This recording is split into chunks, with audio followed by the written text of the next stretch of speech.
Hi everyone, my name is Pavel Shmilov and I'm the owner and director at Oak Media House. Today I wanted to talk to you about 5 ways that nonprofits can use video to grow their organization.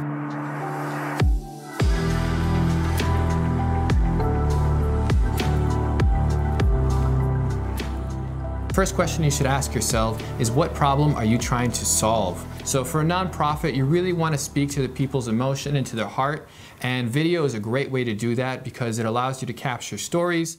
And a way to do that is to create a docu-style commercial. And so that involves, sitting down a few people, interviewing them, seeing the impact that your nonprofit makes in their life, and also highlighting some members of your organization and some volunteers. So that way you can thread a whole story together and show your donors exactly what you do and where their dollars go to. Another way to do that is through a narrative piece. And that can be done by creating a script and a storyboard and creating a storyline that really highlights and resonates with people on a more personal level. Sometimes this works really well for organizations and nonprofits that operate in spaces that you don't really want to capture real victims or real people on camera, and you're covering really sensitive topics. The second point is to make sure that you're capturing the story, and story is absolutely key. A lot of times nonprofits will, do so much for the people, and the people within their organization really know what they're doing for the clients and the impact that they're making. But a lot of times new donors and new audience members aren't fully aware of everything that your nonprofit offers. So that's why story is so important. A traditional way to do this is through a documentary.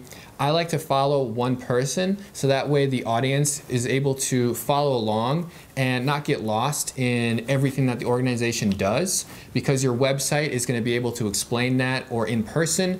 What you really want is to craft a video that resonates with people and the people's story. And so that's why by focusing on one person, 2 people max, the audience is really able to follow along and see the impact of what your nonprofit is doing.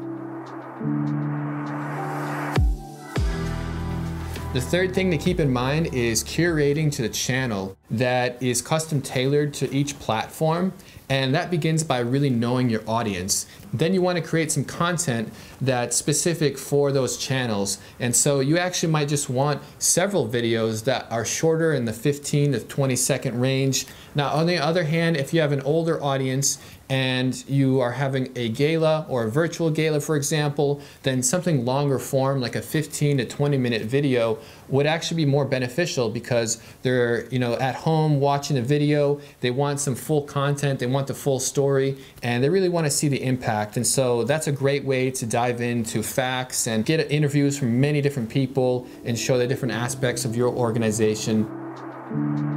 The fourth tip I have is to always think long term. How can you create this video and recycle that content for months beyond? How can it be evergreen content and live on the website? The greatest thing about video is that it will work for you while you're away, and so it's going to be your salesperson that's going to be speaking to a new audience or to engage your current donor base.